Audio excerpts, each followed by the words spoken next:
Hello everyone, and welcome to Smiley's After Hours.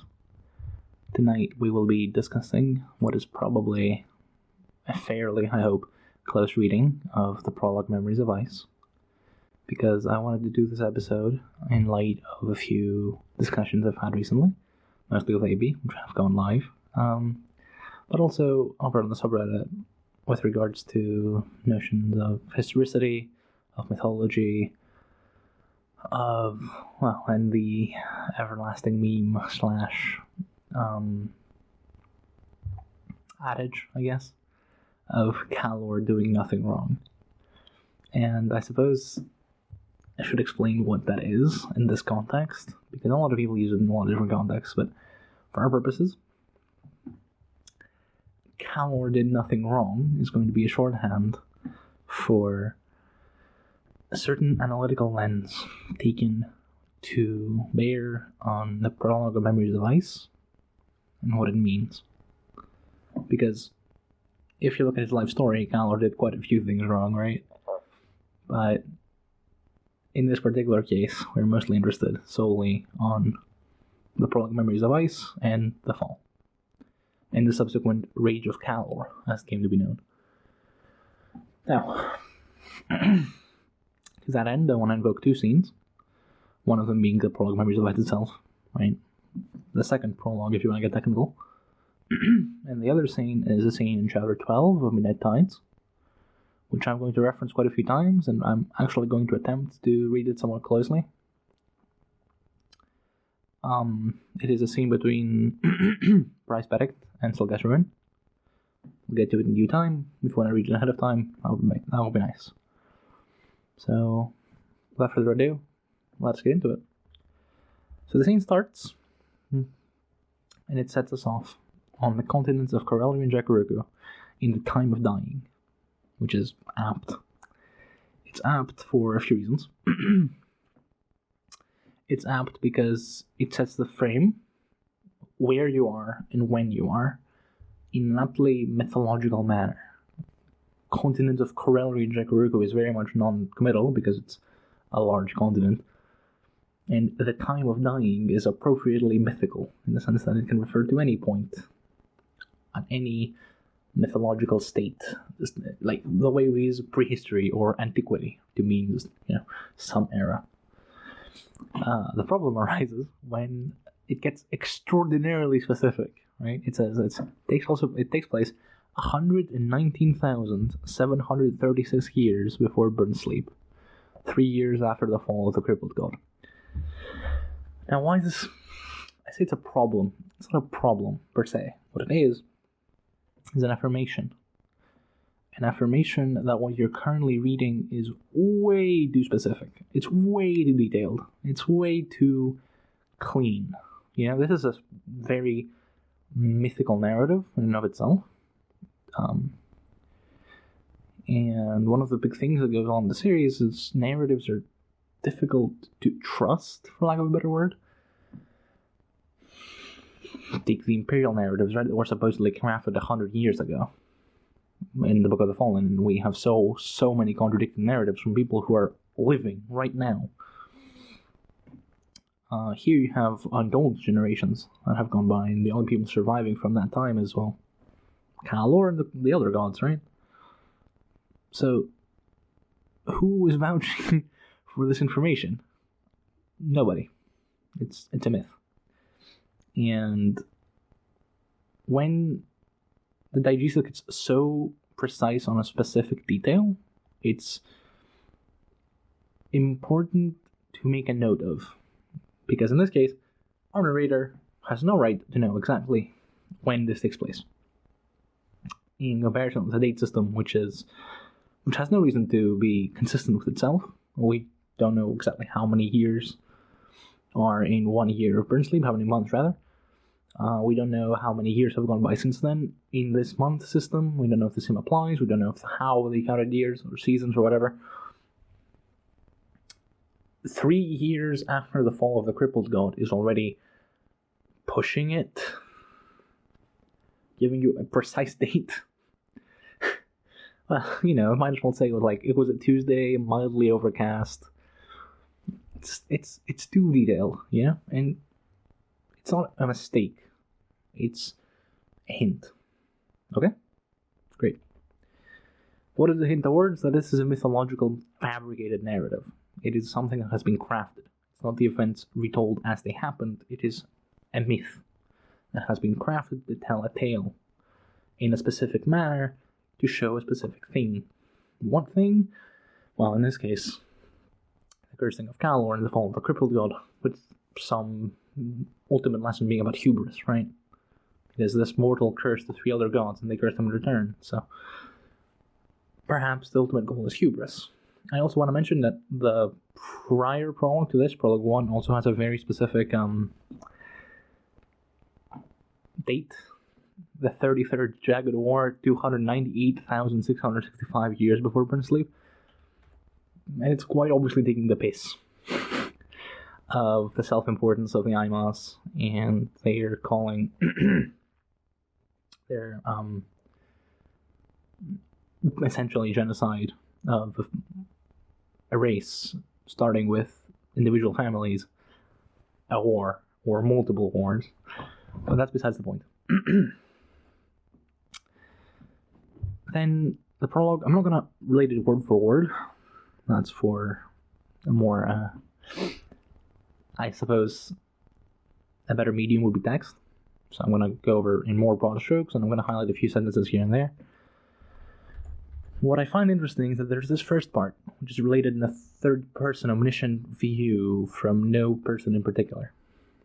Now, if you finish the series, you can probably extrapolate that this means Cavan Sod, but what's important is that this sets the tone. Or rather, it sets a tone. It sets a tone which is not followed to the rest of the prologue because it shifts to Cruel's perspective, but this Omnition perspective gives us that the fall had shattered a continent. Forests had burned, the firestorms lighting the horizons in every direction, bathing crimson the heaving, ash-filled clouds blanketing the sky. It's visceral, right? There's a lot of flowery description for just how sheerly destructive this is. It had shattered a continent. It had burned an entire continent to the ground, and then it raged on for months.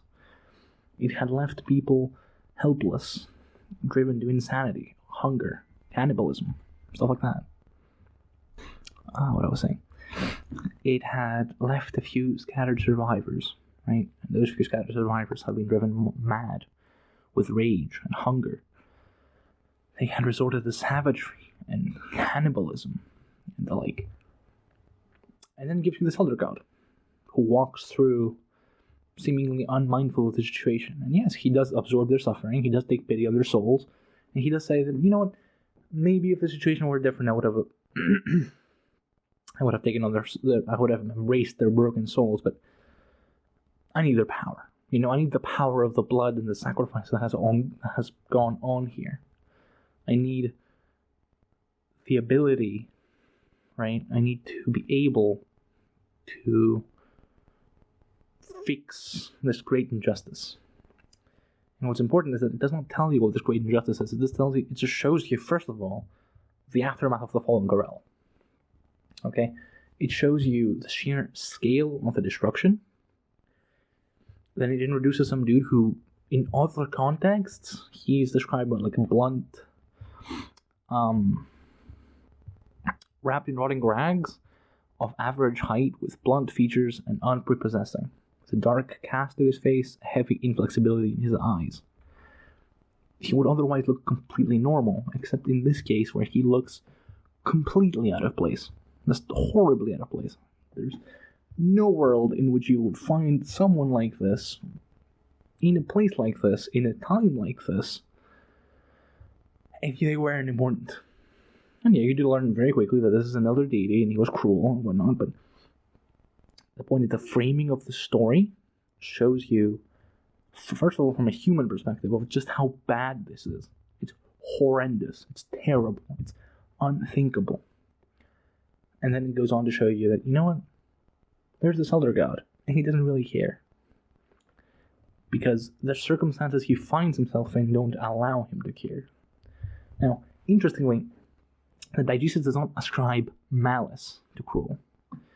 It does say that, quote, in Cruel's wake, men and women killed men, killed women, killed children. Dark slaughter was the river the elder god rode. Elder gods embodied a host of harsh unpleasantries. But it does not say that Cruel's bad for this. It does not say that Cruel is malicious, is malevolent, or maleficent, I suppose would be a more apt descriptor. He is not bad. It's just who he is.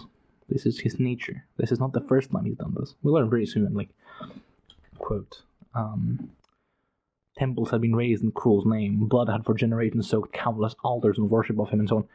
But it's a neat introduction from a third person looking on, which could be, or could not be, common sod, we're not sure, about how we should perceive the scene, how we should perceive Cruel, this guy who is walking through scenes of untold suffering, and he looks upon them and thinks, yeah, I could use this. Not out of malice, but out of necessity. Because what's happening here is someone has done something terrible and has absolutely decimated a continent. Who that is, or why that is, we don't know yet. We learn very quickly, sure, but we don't know. And the framing is interesting. I will call attention to the framing again and again in this video, by the way, so just so you know. Moving on, we have Cruel's perspective. And interestingly, Cruel mentions three things, right? That the foreign god had been torn apart, and he had screamed in a voice that had been heard by half the world, and that voice contained pain, outrage, and grief. This is interesting because the earlier part, the disembodied voice of a narrator that could potentially be the crippled god, only gives you pain and outrage. He does not give you grief, which is weird, but it's also interesting because it paints an interesting picture of how we should view Cruel. He too is a deity. He would know of how such a deity would feel, unlike any other human. He is more closely connected with the fallen god than he is with any of the scattered survivors who have resorted to cannibalism to survive. Weirdly, to that end, to compound the inherent inhuman morality of Cruel, he seems to care much more about what the god thinks and feels than about any of the humans present. His first concern is, what is the threat posed to me by this deity, not, holy shit, a few million people have just died. Like, that happens, you know?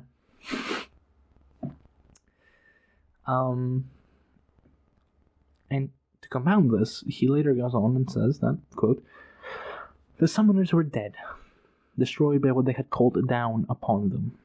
There was no point in hating them, no need to conjure up images of what they in truth deserved by way of punishment. They had, after all, been desperate enough to part the fabric of chaos, to open a way into an alien, remote realm, to then lure a curious god of that realm closer, ever closer to the trap they had prepared. And I want to pause on this and ponder a little bit that Cruel does not ascribe much of anything to the summoners, beyond desperation, a feeling of helplessness. And in that helplessness, he, I don't want to say forgives, but he does not blame. He does not think, oh, they should be punished for XYZ reasons. He thinks, this happened, and they're dead, so we can move on. Which is not necessarily a bad attitude to have. It is something of a weird attitude when you come across the survivors of these people and you don't help them. But again, he claims that this power will be needed. And I want to stress that the diegesis I want to stress that the diegesis does not necessarily prove him wrong or countermand him in this. In his opinion, like, it's not like Cruel is thinking this, but something else is happening. You know, he really does need the power. It's just the necessity is horrific, and I think that's what the Digesis wants to show you, that this guy doesn't care as much as he should, perhaps, because he's not human. And though his reasons are understandable and perhaps even laudable, the actions which he's about to take are inherently awful, if not bad. Not good or bad, they're necessary, but they're awful, okay? The summoners then sought power, all to destroy one man. And then you find out what this whole shebang was about, right? Someone parted the Warren of Chaos, well, the fabric of reality, whatever you want to call it. It's literally just some metaphysical aspect, which they opened a rent, they pulled the god through. The how and why are not relevant. Well, the why is relevant, the how isn't. And we learned the why. I spoke too soon. We learned the why. And the why is because they had to destroy somebody.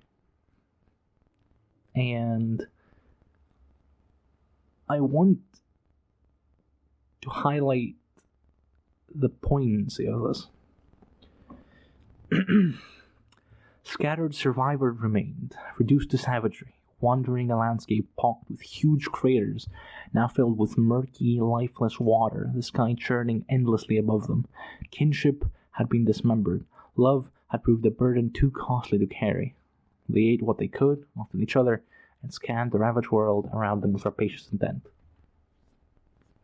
These are innocent. These people have nothing to do with anything that Kallor, spoiler alert, has to do with anything. Not the thaumaturgs, not the summoners, nobody. And Cruel understands this. He understands the necessity, and he just doesn't think, not necessarily doesn't think that they're at fault, it's just that he doesn't seem to highlight the sheer cruelty of this whole thing, of the sheer destruction caused by a handful of individuals. We're soon about to learn, like either 7 or 12. I'm not spoiling Blood and Bone here, by the way. It's only Book of the Fallen. And yeah, it's bizarre. You know, it's bizarre because when you don't highlight, as Cruel does not do as much, the sheer scale of the destruction and its intended target, it can go a bit under the radar, you know? Just to think the sheer scale of this crime before Kallor even does anything, right? Because what happened in Corel wasn't Kallor, that was the Thaumaturgs, completely Thaumaturgs, that was a fall, right? They destroyed 2 whole civilizations to destroy one person. God damn. I'll get to discussing this when we actually get to the juice, right? Just keep that in mind. Then we find out that, obliquely, that the Great Ravens are the spawn of the Herald God, which is neat. And we find out Cruel is, quote, a strong god who could ignore the scavengers that trailed in his wake. Because temples had been raised in his name, blood had for generations soaked countless altars in worship of him, the nascent cities were wreathed in the smokes of forges, pyres, the red glow of humanity's dawn.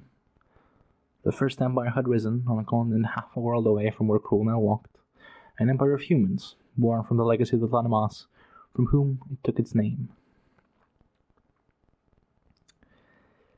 And this is somewhat peculiar, if you would. He brings up a whole different empire, right? Which someone would reasonably, a reader, a listener, an audience member who is privy to this myth would probably be aware of in a similarly mythical context, right? He would know of the First Empire of the Symbolachius. He would probably also know of the Kallorian Empire.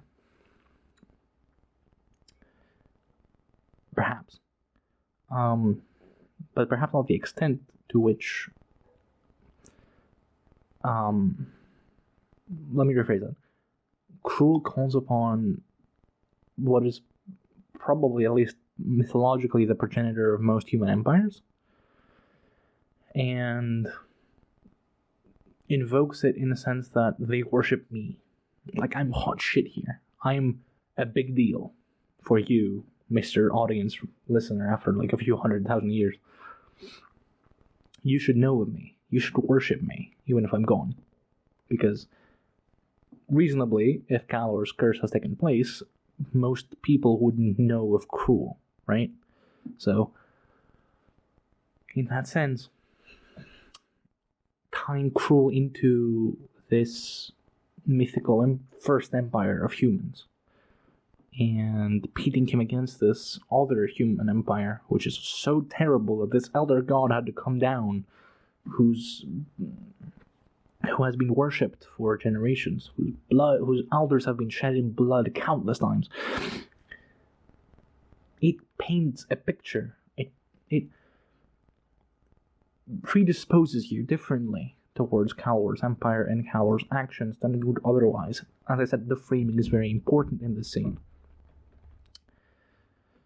But it had not been alone for long. Here, on Dracoruku, in the shadow of long-dead Kichenkival ruins, another tie-in to what could possibly be important. You know, like, rather than being born of Atlanimath, they're born of the Kichenkival. Right? They're born of another mythical race that's also completely alien to our world. Another empire had emerged. Brutal, a devourer of souls, its ruler was a warrior without equal. And Krul had come to destroy him, had come to snap the chains of 12 million slaves.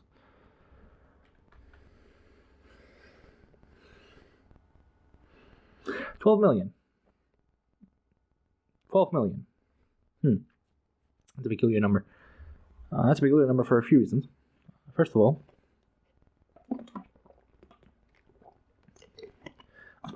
as far as ancient empires go, that's pretty big. But more importantly, more to the point,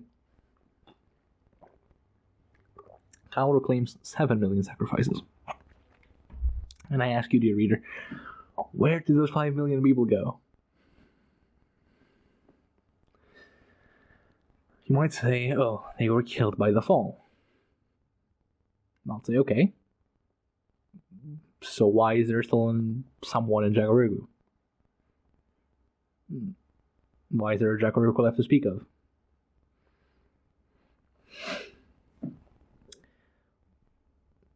Why are there people still on Dracoruku that know of Kallor and speak of him?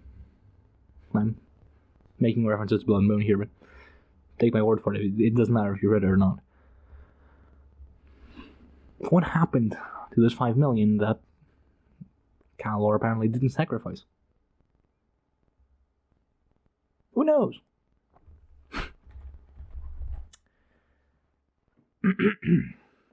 More importantly, once more, it contrasts Kallor with the Jagged Tyrants. I didn't mention this, I think, but it contrasts Kallor with the Jagged Tyrants, that only a human, a mortal, could command such mastery over his skin. Which, for one, is bollocks, because you're an elder god and you should know better. But for two, it, once again, like, you are being predisposed towards how you should view Kallor before Kallor ever comes on page. You see the fall. You see the aftermath of the fall. You see exactly what went down with the fall. You see how an elder deity who is really powerful, in other words, and has come and is soaking up power because it will be needed to destroy this motherfucker, whoever he is. And you know of Kallor, at least tangentially, and he's a bit of a bitch of shit and goes to the moon, not a particularly great guy. He's never really a particularly great guy. And you're just being predisposed towards him, to hate him, to dislike him, because if this much destruction was done to destroy him because he has 12 million slaves, and god damn, what did he do? Two other elder gods, god damn, were converging on the Kallorian Empire. The decision had been made. The three, last of the elder, citation needed, would bring to a close the High King's despotic rule. Cruel could sense his companions. Both were close, both had been comrades once, but they all, Cruel included, had changed, had drifted apart. This would mark the first conjoining in millennia. That's weird. I'm going to come out and say, that's a weird thing to say. And it's a weird thing to say because Ardata is mentioned. Ardata is mentioned as being one of Kallor's subservients in this book, this prologue. We know that, like other elders, like Mael, like Erastus, like Kilmandaros, like a whole bunch of other elders exist. What I think is going on here is, again, this is framing. This is mythological framing. It's like, this was such a severe, large event that the three last elders came together one last time. They converged together upon this dread empire to destroy this tyrannical ruler. Which, yeah, that's what the myth's about. That's what the myth is trying to tell you. But it's not factual, because it doesn't care. It's not about the fact. It's not about exactly what went down on Kallor's empire 120,000 years ago. It's about the fact that this guy, this human ruler, was so awful, so dreadful, so horrible, so terrible, that he brought together for the first time in millennia, trust me bro, the three last elder gods, trust me bro, in order to destroy him. Right? He could sense a fourth presence as well, which we're not concerned about. But he does mention the weeds survive as we must, and when times comes to die, we find our places of solitude, which paints Cruel, I tried to say Krupp for some reason, Cruel, in a more positive light again. He takes pity on this beast, on this elder deity-ish, which we know to be Tog, and who, in this prologue, identifies itself as being far older than these deities. Again, citation needed. But the point is,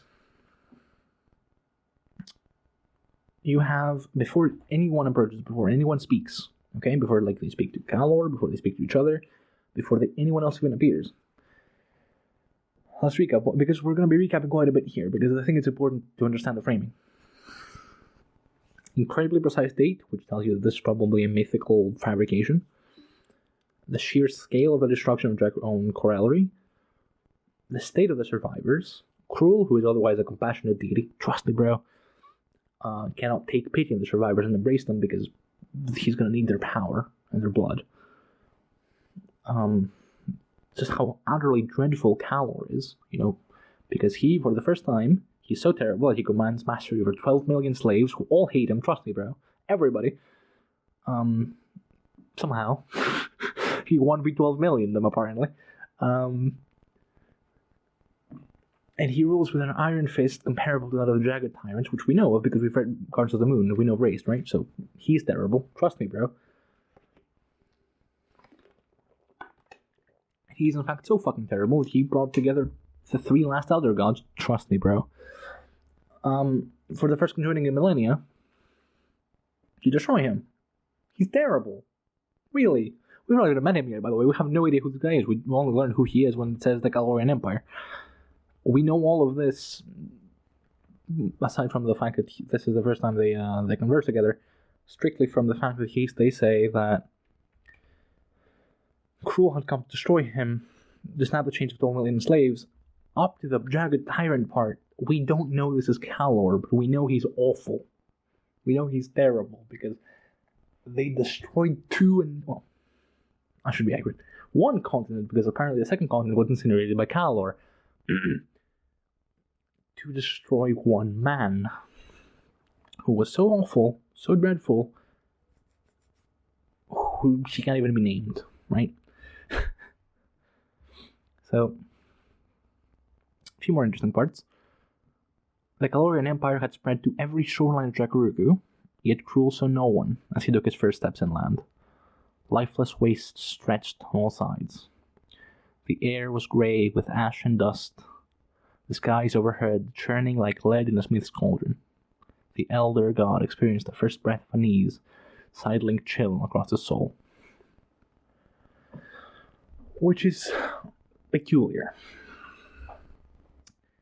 It's peculiar for a few reasons. One of them being that apparently Cruel's on the west shore, while Corellus is the east of Dracorugu, but it doesn't matter. We're not going to bother about this.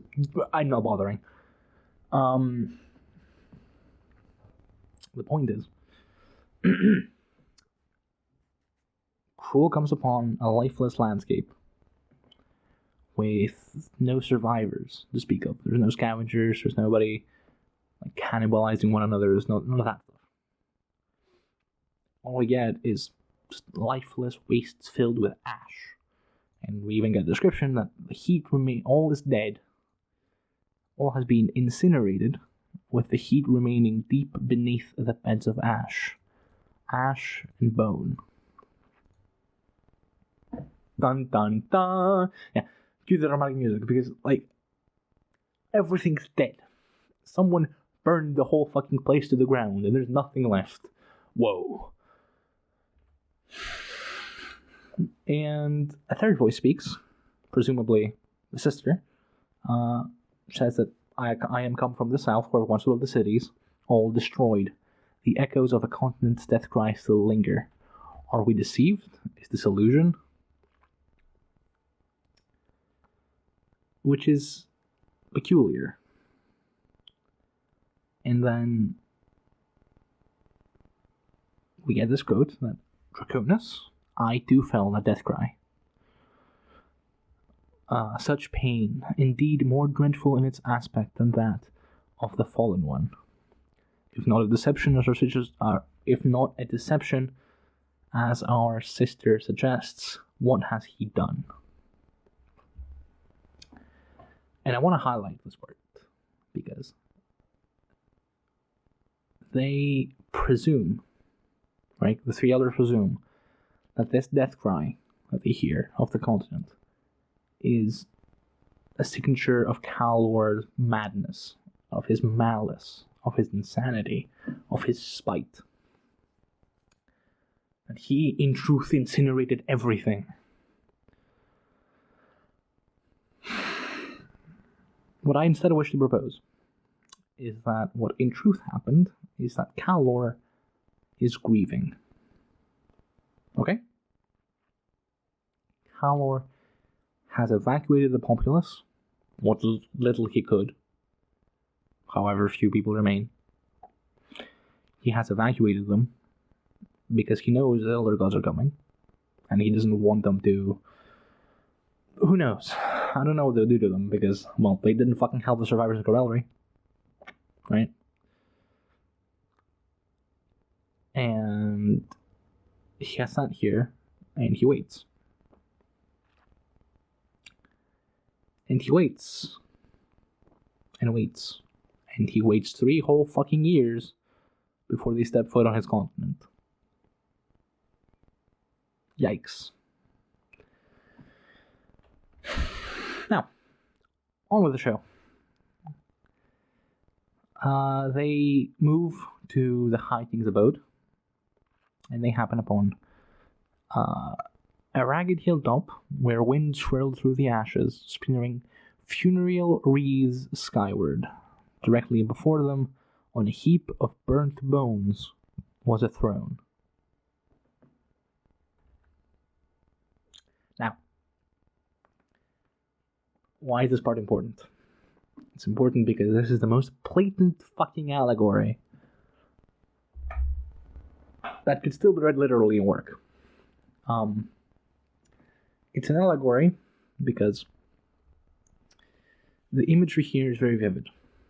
You have funereal wreaths, which can both mean... Wreaths, by the way, can mean both, a wreath, really, of a flowered circle, which is usually deposited as a funerary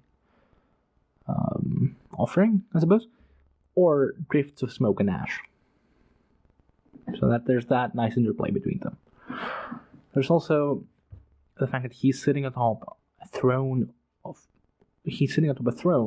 unknown material, sitting on top a pile of burned bones on, presumably, where the cities once lied. And Nigel tells us they are all destroyed.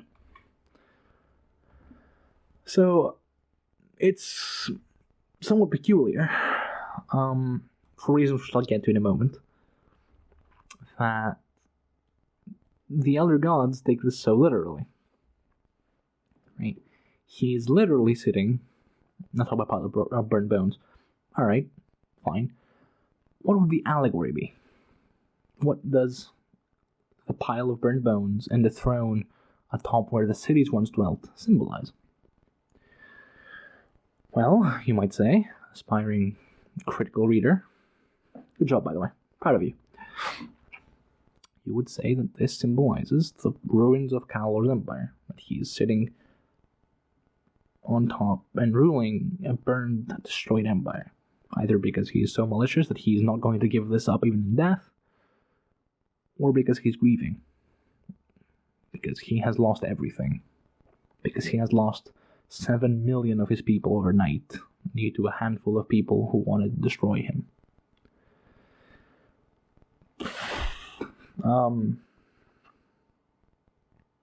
Yeah. That would suck. That would be a horrible Monday.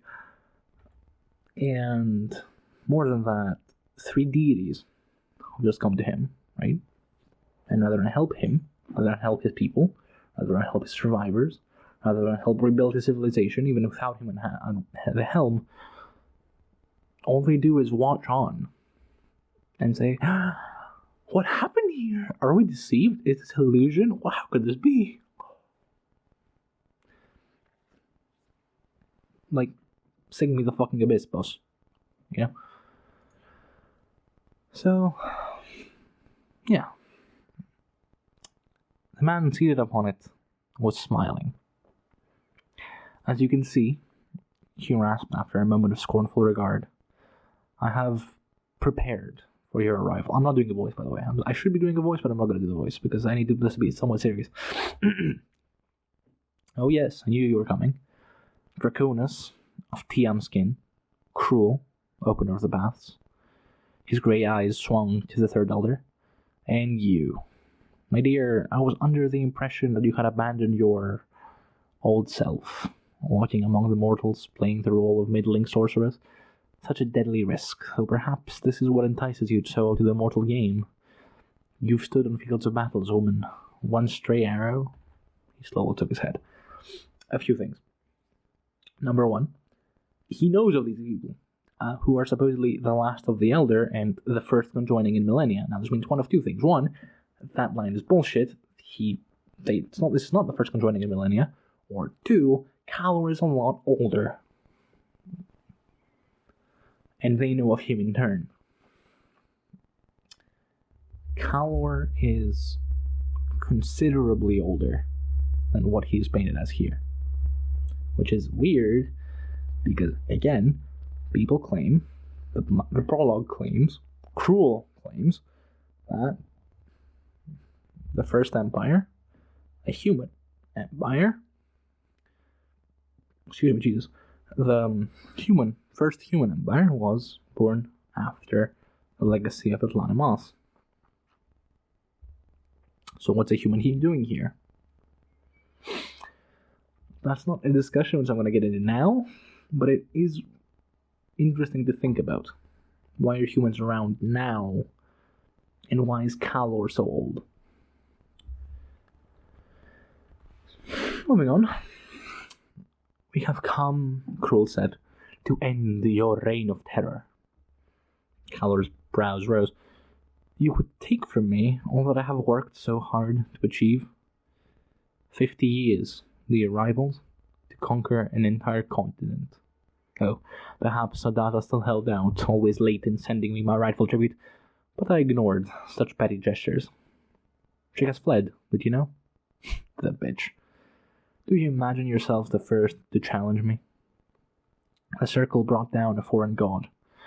The effort went awry, thus sparing me the task of killing the fool with my own hand. And the fallen one, well, he'll not recover for some time, and even then, do you truly imagine he will accede to anyone's bidding? Lots of things to unpack here. First and foremost,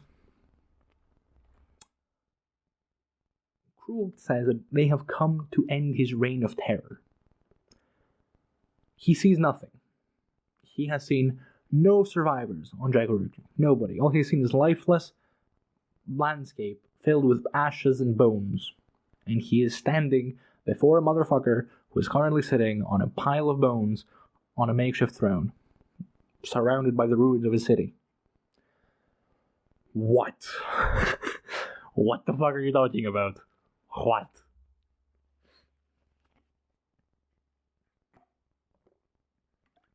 What?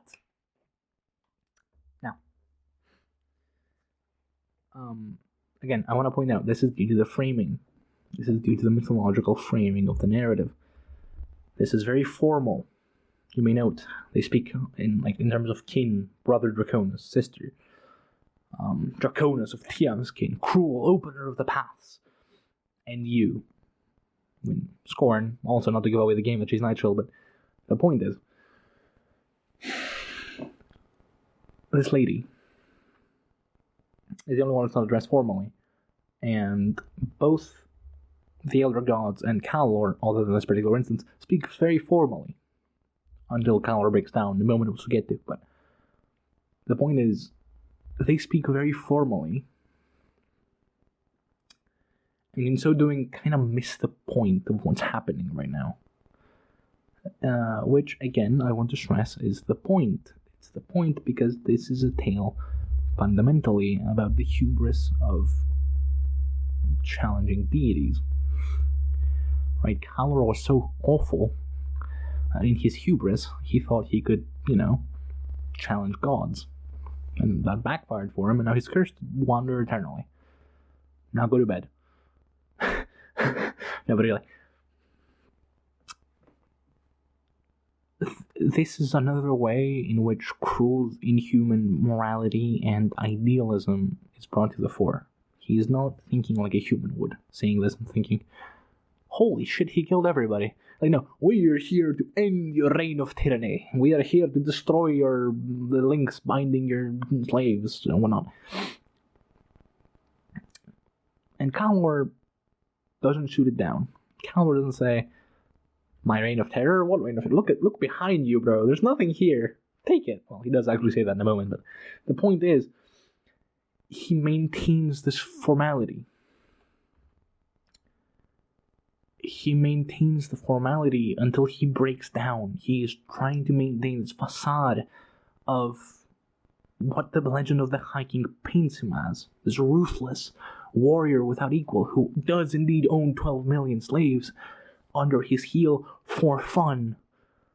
But his grief gets the better of him. Very well, the High King sighed. He leaned forward. You have come to liberate my people from my tyrannical rule. Sorry. I imagine Kallor just looking around him like, yeah, I guess you are.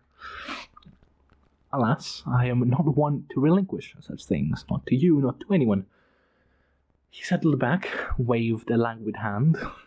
Thus, what you would refuse me, I now refuse you. And I just want to highlight again, for one last time, for all the marbles, that there are no people to speak of. They have come across nobody. The only living person on this fucking thing that they have come across is Tog and Kallor. We know there are survivors, there have to be survivors, because again he claims 7 million sacrifices, so there's 12 million people. But the point is, they haven't seen anybody. There's nobody here. No one. I also didn't mention that Ardata, who has fled the bitch, Ardata is also an elder god, as an elder goddess, who is also ludicrously powerful, per the Book of the Fallen, and more so in Karkanos, but we're not getting into that now. And she flees. Rather than aid at least the survivors, Like, bring down Kallor yourself, you dumb bitch, and then leave, was probably what Kallor's thinking, but she's not. She didn't. Why would she? She doesn't care. The point of this prologue is not to bash the Elder Gods, but it establishes them as very inhuman characters, inhuman entities. They are not human, and they do not pretend to be human. And that matters when they confront a character whose fundamental trait is embodying humanity, and then they come and say, yes, we have come to end your reign of terror. Oh, it's all fucking yours. Here you go.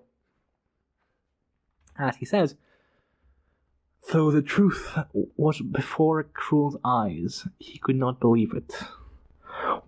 Are you blind? Kallor shrieked, clutching at the arms of his throne. It is gone! They are gone! Break the chains, will you? Go ahead. No, I surrender them. Here, all about you is now free. Dust, bones, all free. Kallor snaps, because the facade cannot be maintained any longer, because there is nothing to maintain.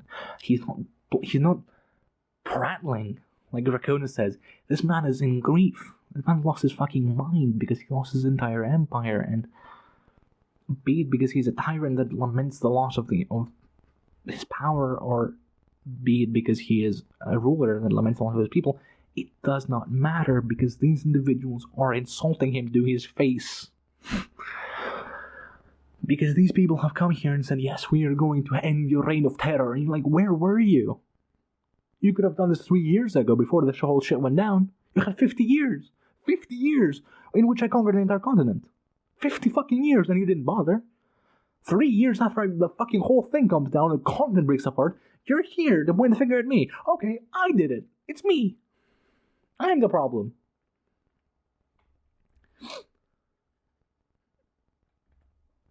And I think that's such a more interesting, more powerful reading of Kallor's outburst.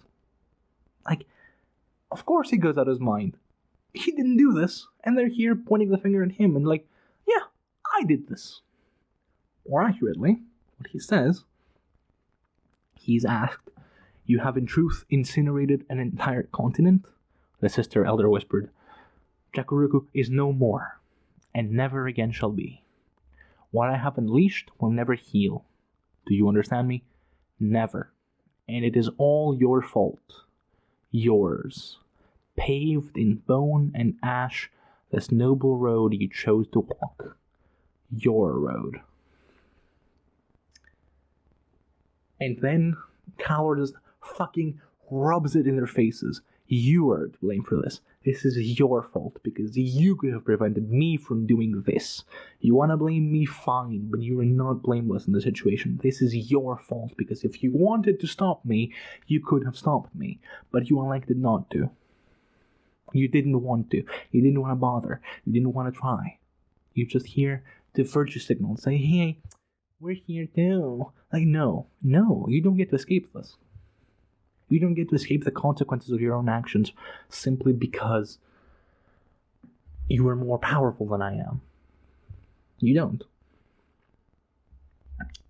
What I have unleashed will never heal. He does not deny that he incinerated the whole continent, but he does not confirm. He does not say, I incinerated the whole continent, because what I have unleashed will never heal. And I want to point out that this is very carefully, very meticulously worded. So when Kallor says, what I have unleashed will never heal, he could very well not be talking about the incineration of the continent. He could very well be talking about the fall of the crippled god. Because in his mind, he too is to blame, because as Cruel said earlier, the summoners are not to blame anymore, because they're dead. And the summoners sought power, because they were desperate, because they wanted to destroy Kallor. And Kallor internalizes this because they're dead and because he wants to make a point himself. Because these people are cunts, but they're dead cunts, and I can't punish them anymore, so I'm going to take the blame for the sake of all of the people who I lost. Because 7 million of my people have been killed in the blink of an eye. For better or for worse, because I'm a tyrant and I enslaved all 12 million of them, or because they genuinely love me, or anything in between, they're all dead. They're all free now. How is that freedom treating them? Any better?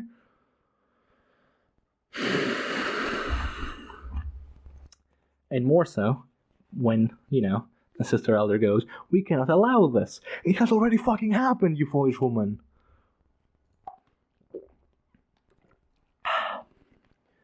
It is a willful blindness of the elders to what has truly gone on in Jacurugu that so infuriates Kallor and me. I'm going to be honest, I also get pissed off on his behalf.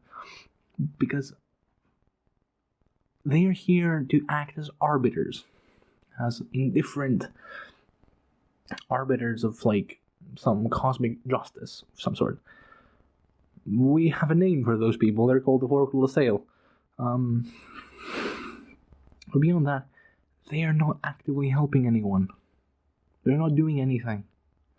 Cruel does commit one good act of I'm going to make a warrant to put all this shit in so this world heals, but that's not going to do anything for the survivors.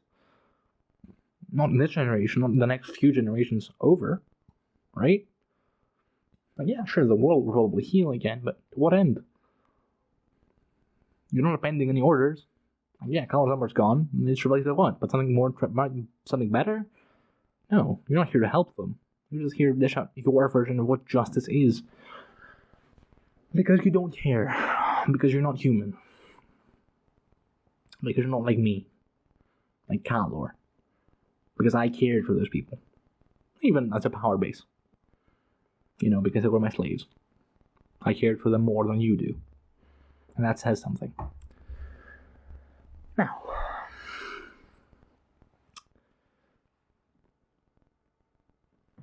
we get to the curses.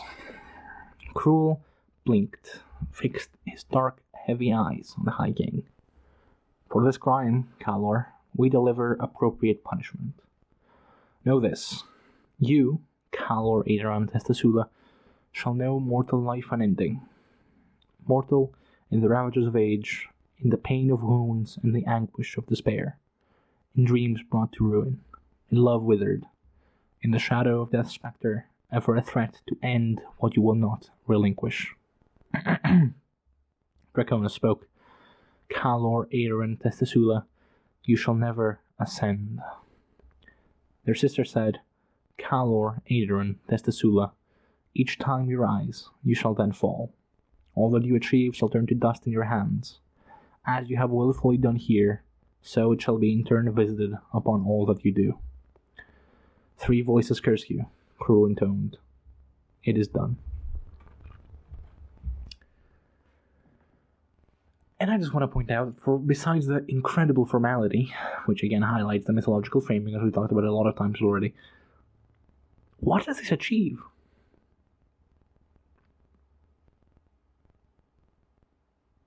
What does this achieve? Because I want to point out one more time that we have seen what the fall does. We have witnessed firsthand the sheer devastation of the fall of the crippled god that caused on another continent. And we know from Midnight Tides, which we'll get to immediately after the scene, that the same fall happened in Jacurugu. Perhaps not necessarily at the same scale, to cause murky pools of lifeless water, but at the very least, it completely decimated the cities. We know that.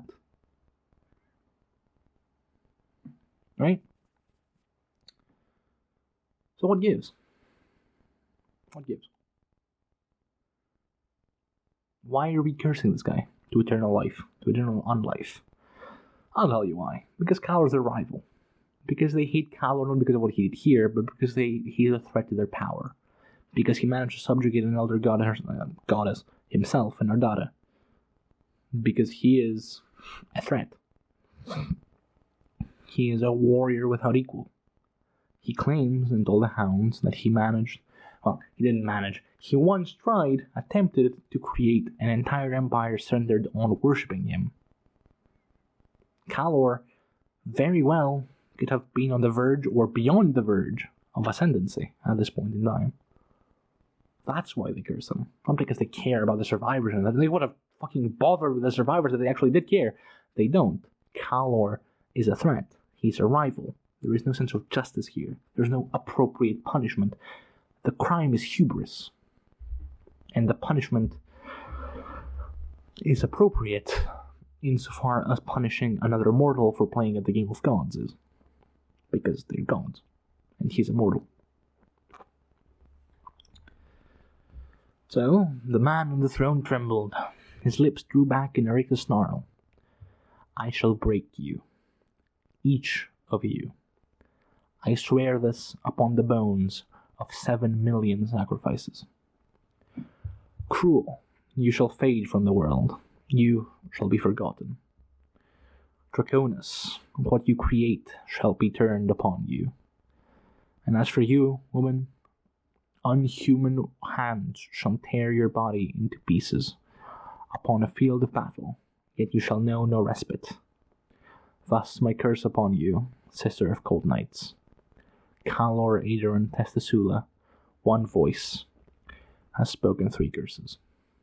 Thus.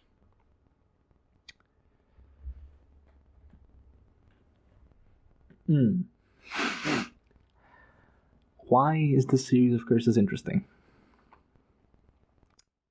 Because it's very cute. It's very cute. Cruel being forgotten is peculiar when you consider that up to and including the founding of Darujistan in about 2,000 years before present day, according to Cutter, there is a temple dedicated to Cruel. People know of his name because he claims a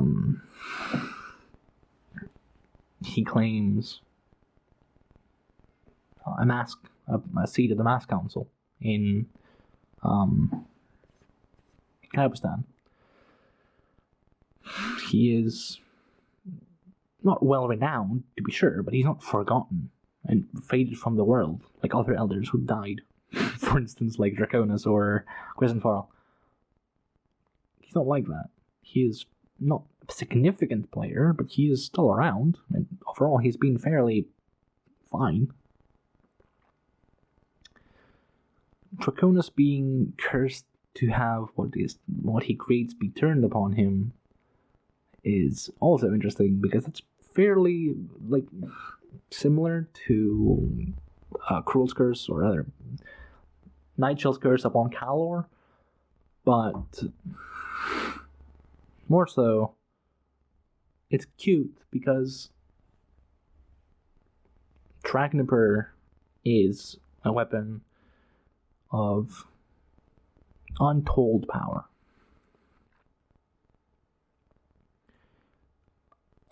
It is a prize that most descendants fear and want for themselves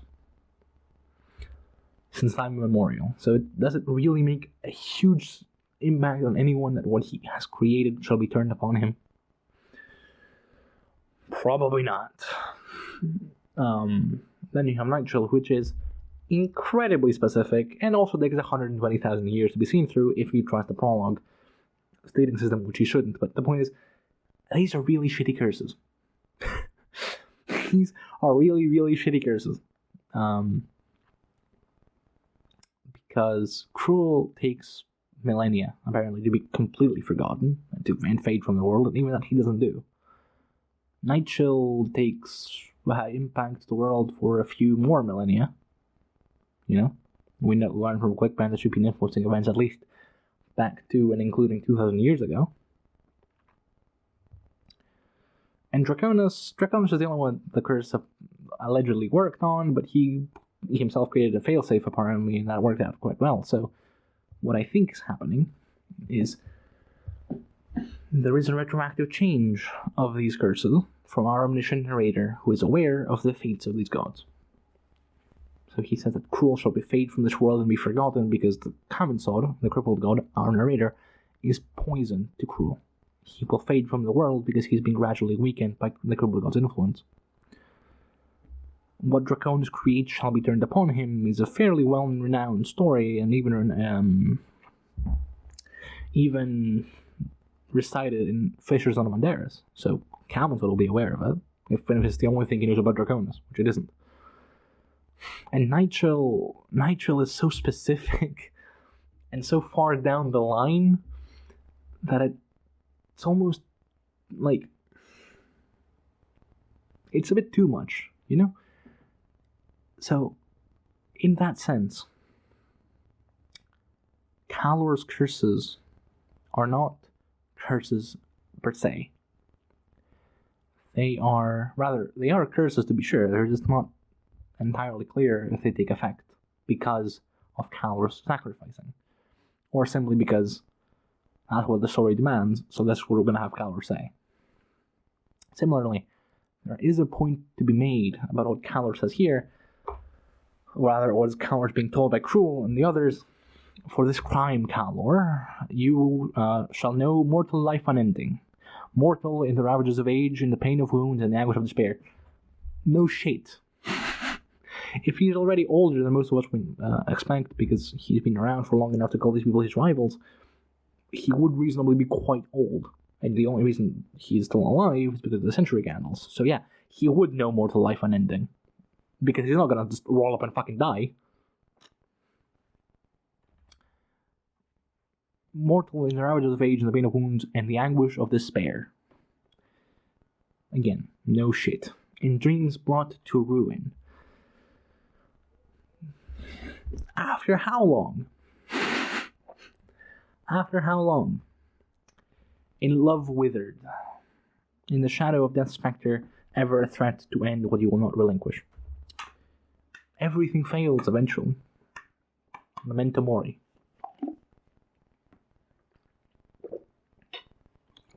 Honestly, what Cruel says is more of a description of Kallor rather than a curse placed upon him. Similarly, you shall never ascend. What if he has already? Have you considered that? Has anyone considered that? That Kallor has perhaps already ascended before? Such things have been teased about Icarium by Steve. And he has ascended in the past, forgotten how to do it, and then ascended again. Each time you rise, you shall then fall. That is the story of empires the world over, not a single individual. All that you achieve shall turn to dust in your hands. No shit. That's called entropy. Okay, not really, but the point is nothing lasts forever. That's encoded into the universe. As you have willfully done here, so it shall be in turn visited upon all that you do. Willfully done what? Is the question. Willfully done what exactly? Willfully destroyed his own empire? Debatable. So what has he done? I don't know. And similarly, we talked about Kallor's curses being way too cute and perhaps being fabrications. So the theory goes that the curse is not a metaphysical element of the world, but a narrative device used by the mythmakers, or Kaminsod, to give this message of hubris, of not going against the will of deities, not destroying your own empire, not committing genocide. Those things, the nice things children need to learn. Jokes aside, I do think this theory has merit, because I think it's a much more interesting thing than saying, yeah, this guy's just a cartoonishly total evil bastard that just holds 12 million slaves and kills them for fun. Especially because we learn a few things about Kallor in Told the Hounds, but that's not terribly relevant at this point in time. I might make a follow-up video to this if it gets blown, if it becomes relevant. Let's see that. Thus, the last thing I wish to highlight from this scene is when the three leave, the following quote is said. There was nothing more to be said. The three had come together with an intent they had now achieved. Perhaps not in the manner they would have wished, but it was done, and the price had been paid, willingly. 3 lives in one, each destroyed. For the one, the beginning of eternal hatred. For the 3, a fair exchange. Elder gods, it has been said, embodied a host of unpleasantries. And I ask you, dear reader, is that a fair exchange? Because Draconus and company think that this is a fair exchange for them, but for Kallor, they have destroyed his life. They have incited the beginning of eternal hatred in him. They have ruined him. They have turned him into the villain he's supposed to be. They have inadvertently caused the rise of the legend of the High King. Because why bother? If Kallor is cursed, and he again very well might be, why bother? And the only reason he bothered, I think, is spite. Spite and an unending desire to live on. To experience life in its every moment. Which, again, I'm getting into all the house here, it's not relevant, but there is a very clear imbalance here. When they say 3 lives in 1, each destroyed, my ass! Draconus is still at large after the series ends. Silverfox is still at large after the series ends. Cruel is busy. Well, I'm not getting to that. So, how are 3 lives each destroyed? They're not. But Kallor? Kallor's ruined for the rest of his life. Now, I do also want to check out that scene in chapter 12, right? And more so, what I wish to talk about is what that says about the circle of thaumaturgs that brought down the crippled god, to destroy Kallor, and more pertinently, what that says about Kallor himself, and what it means for the historicity of this whole thing as a whole, right? So, this is Bryce and Silgas. Silgas is giving Bryce a vision given to him in turn by the Azath House power thing about the fall and the Kallorian Empire. So, this is going to be quite long, so get comfortable. On the landscape before him was a vast city, rising up from a level plain with tiered gardens and raised walkways. A cluster of towers rose from the far side, reaching to extraordinary heights. Farmland reached out from the city's outskirts in every direction for as far as Bryce could see, strange shadows flowing over it as he watched. He pulled his gaze and watched from the scene and looked down, to find that he stood on a platform of red-stained limestone. Before him, steep steps ran downward, row upon row, hundreds, to a paved expanse flanked by blue-painted columns. A glance to his right revealed the sharply angled descent. He was on a flat-topped pyramid-shaped structure, and, he realized with a start, someone was standing beside him, on his left. A figure barely visible, ghostly, to fine detail. It was tall, and seemed to be staring up at the sky, focused on the terrible dark wound. Objects were striking the ground now, landing hard but with nowhere near the velocity they should have possessed. A loud crack reverberated from the conchers between the columns below, and Bryce saw that a massive stone carving had come to rest there. A bizarre, beast-like human, squatting with thickly muscled arms reaching down the front, converging with a two-handed grip on the penis. Shoulders and head were fashioned in the likeness of a bull. A second set of legs, feminine, were wrapped round the beastman's hips, the platform on which he crouched cut, Bryce now saw, into a woman's form, lying on her back beneath him. From nearby rose the clatter of scores of clay tablets, too distant for Bryce to see if there was writing on them, though he suspected there might be, skidding as if on cushions of air before coming to rest in scattered swath. Fragments of buildings, cut limestone blocks, cornerstones, walls of adobe, wattle and daub, then severed limbs, blood-drained sections of cattle and horses, a herd of something that might have been goats, each one turned inside out, intestines flopping, dark-skinned humans, or at least their arms, legs, and torsos. Now this is the aftermath of the fall, as it is shown by Silgas to Bryce. What he's witnessing right now is the wound, right, that opens up, and what is falling onto Jacuruku. Now, why is it Jacuruku? You'll have to trust me. Take my word for it. Trust me. Okay. And it's important because it also establishes the origin of the crippled god. That's not terribly relevant at this point.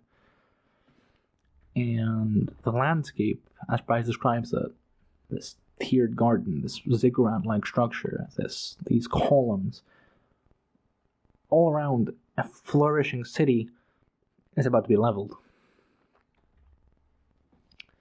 Above, the sky was filling with large pallid fragments floating down like snow, and something huge was coming through the wound, wreathed in lightning that seemed to scream with pain, streaks unending, deafening.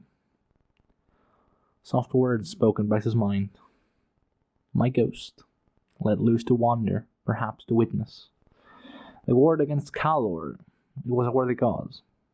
But what they have done here? Bryce could not pull his eyes from that howling sphere of lightning. He could see limbs within it, the burning arcs entwined about them like chains. What is it? A god, Bryce speculated. In its own realm, it was locked in a war, for there were rival gods, temptations. Is this a vision of the past? Bryce asked. The past lives on, the figure replied. There is no way of knowing, standing here. How do we measure the beginning, the end? For all of us, yesterday was as today, and as it will be tomorrow. We are not aware, or perhaps we are, yet choose, for convenience, for peace of mind, not to see, not to think. A vague gesture with one hand. Some say 12 mages, some say 7. It does not matter, for they are about to become dust. That's one of the reasons why it's Jacurugu. Massive sphere was roaring now, burgeoning with frightening speed as it plunged earthward. It would, Bryce realized, strike their city. Thus, in their effort to enforce a change upon the scheme, they annihilate themselves and their own civilization. So they failed. The figure said nothing for a time, and the descending god struck. A blinding flash, and detonation that shook the pyramid beneath them and sent fissures through the conquerors below. Smoke rising in a column that then billowed outward, swallowing the world in shadow. Wind rushed outward in the shock, flattening trees in the farmland, toppling the columns lighting the conquerors, the trees that burst into flame. In answer to perceived desperation, fueled by seething rage, they called down a god, and died with the effort. Does that mean they failed in their gambit? No, I do not speak of Kallor. I speak of their helplessness, which gave rise to their desire for change. Bryce Beddick, were there ghosts standing with us now, here, in the future world where our flesh resides, thus able to see what their deed has wrought, they would recognize that all they sought has come to pass. That which was chained to the earth has twisted the walls of its prison beyond recognition. Its poison has spread and infected the world and all who dwell upon it. Oh boy. Now, why is this important? It's important because Silcast basically says that these people that called down the crippled god answered a perceived desperation that rendered them feeling helpless. And due to their desire for change born of those feelings, they decided to call down the god. And to do so, they said an elaborate trap which went over in Members of Ice, but looking back now, they could see that what they each sought to enforce, the change that they sought to enforce in the world, has come to pass. For better or for worse is left as an exercise to the reader. Silcast does not say. Silcast does not tell you, yeah, this changed for the better. No, he says things changed. That's what they wanted. They wanted to enforce change. Oh, wait, no, it's far worse, because the crippled god's so fucking much worse for the entire world. At large, that which was chained to the earth has twisted the walls of its prison, its poison has spread out and infected the world and all who dwell upon it. Change, but not necessarily for the better. And that change was born by a handful of idiots with hubris in their mind. Hubris being the theme that drives the the Prologue of Memories of Ice. You leave me without hope, Bryce said. I'm sorry for that. Do not seek to find hope among your leaders. They are the repositories of poison. Their interest in you extends only so far as their ability to control you. From you, they seek duty and obeisance, obedience, same thing, and they will ply you with the language of stirring faith. They seek followers, and woe to those who question or voice challenge. Civilization after civilization, it is the same. The world falls to tyranny with a whisper. The frightened are ever keen to bow to perceived necessity, in the belief that necessity forces conformity, and conformity a certain stability. In a world shaped into conformity, dissidents stand out, are easily branded and dealt with. There is no multitude of perspectives, no dialogue. The victim assumes the face of the tyrant, self-righteous and intransigent, and wars breed like vermin, and people die. Oh boy. Oh boy. So what is Selka saying here? Now, I have not analyzed the scene quite as much as I would like to get to the bottom of it, but what I think Selkas is saying here is that pretty much the leaders of a certain group, a certain civilization, have enforced a certain manner of, I would say, existence upon the group. And in order to do so, they do so because they're frightened, because they fear the unknown, because they fear what they cannot control. And so they enforce control by enforcing a certain measure of, as you call it, stirring faith, right? And he says then, the frightened are ever keen to bow to a perceived necessity, in the belief that necessity forces conformity, and conformity is certain stability. So, in effect, what I believe has happened in Jakuruku, again, I am not drawing from blood and bone here. What I believe happened in Jakuruku is that the thaumaturgs, the circle, pre-existed Kallor, because Kallor has only been on the continent for 50 years, right? And Kallor comes along, and he starts enforcing his own measure of change. And in so doing, he threatens stability, and he threatens the conformity. And he also similarly applies the similar concepts, which Stillcast talks about here. He enforces faith, possibly with him at the helm. He enforces conformity, and from conformity stems stability. But the frightened subjects, his people, the people who lost power because they held it in his stead and he dug it from them, are ever eager, shall we say, to assume the face of the tyrant. And so, in desperation, which Cruel sort of dismissed as like a worthy goal, right? Because Selkas isolates this incident from its context. He says, yeah, they warred against Kallor, which was a worthy cause, but are they any better? Is what they did better? Is the change they brought forth better? Did they think this through? No, they didn't.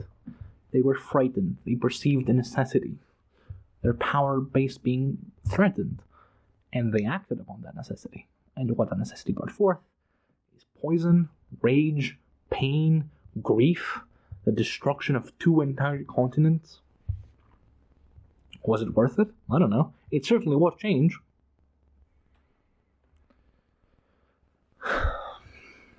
Bryce studied the firestorm engulfing what was once the city of great beauty. He did not know its name, nor the civilization that birthed it, and it now struck him.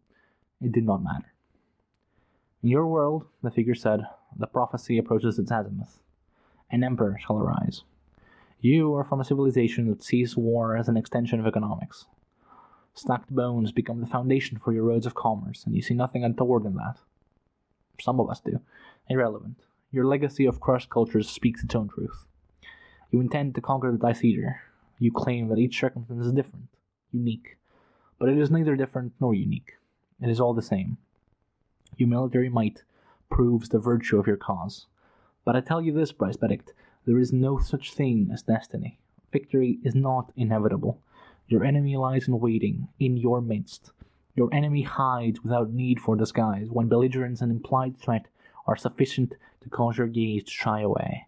It speaks your language, takes your words, and uses them against you. It mocks your belief in truths, for it has made itself the arbiter of those truths. Neither is not a tyranny. You assume the spirit of your civilization is personified in your benign king. It is not. Your king exists because it is deemed permissible that he exists. You are ruled by greed, a monstrous tyrant lit gold with glory. It cannot be defeated, only annihilated. Another gesture towards the fiery chaos below. That is your only hope of salvation, Bryce Benedict, for greed kills itself when there is nothing left to hoard, when the countless legions of laborers are not but bones, when the grisly face of starvation is revealed in the mirror. The god is fallen. He crouches now, ceding devastation. Rise and fall, and with each renewal the guiding spirit is less, weaker, more tightly chained to a vision bereft of hope. Oh boy. Ominous and portentous. So what is Silgas talking about here? Rather, what do I want you to take away from what Silgas is saying here? He's saying a lot of things. Mostly that Silgas makes a very good point that leather is ruled by greed. Leather is a tyranny that is ruled by a tyrant lit gold by glory. And it uses methods available to it to perpetuate itself because it knows that it cannot last. It will eventually destroy itself if it continues. And so it has to keep devouring more and more because otherwise it is going to self-destruct. Asgara Discanar does not go against the grain. He is deemed permissible to exist. He is an individual which is permissible to exist. The system he has claimed control over permits him his rule. It allows him to continue, because if it did not, he would not be here to tell the tale. And when such systems are threatened, they often push back with violence, because violence is often a manner in which the powerful seek to maintain their power. Mostly because they feel helpless, because without their power they are nobodies. And I want you to think that if Ascara, who is otherwise a fairly, I don't want to say decent, he's pretty much neglectful, but he's not a dipshit, it's deemed permissible to exist. Why was Kallor deemed non-permissible? Why was Kallor basically the straw that broke the camel's back?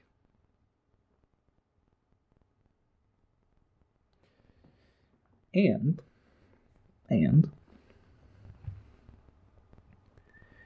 if under Kallor, right,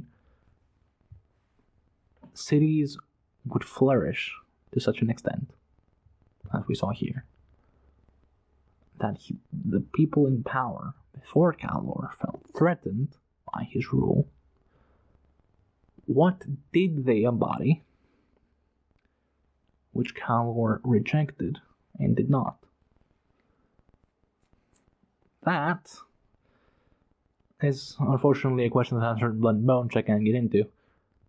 But it is an interesting question of what do the thaumaturgs embody that Kallor doesn't? Rather, what is it that Kallor is antithetical towards to the point where it forced his removal by the ruling powers before he came along? A removal by force by means of the fall. Of such force as to destroy the entire fucking continent. What Is he so fucking terrible that they hated him that much? Or is he not all that terrible? What? The choice, my friends, is yours. Read Blood and Bone. Wonderful book. With that said, then, if I go on and talk about All the Hound, it'll be here for another 3 hours, and I kind of have to go, so. Just aside. I might make a follow-up video on this talking about his scenes in All the Hounds. I'm not sure if I will or when I will do that, but I wanted to get this out there because the last time I tried to record something like this, I wasn't recording my audio, and if I don't do it again, I am never going to, you're probably never going to see this, and I am never going to try this again. But assuming that the audio got recorded properly and I did not fuck something up again, yeah. Thank you very much for watching and / or listening. I have been Lee. This has been Smiley's After Hours. Thank you for listening. Good night.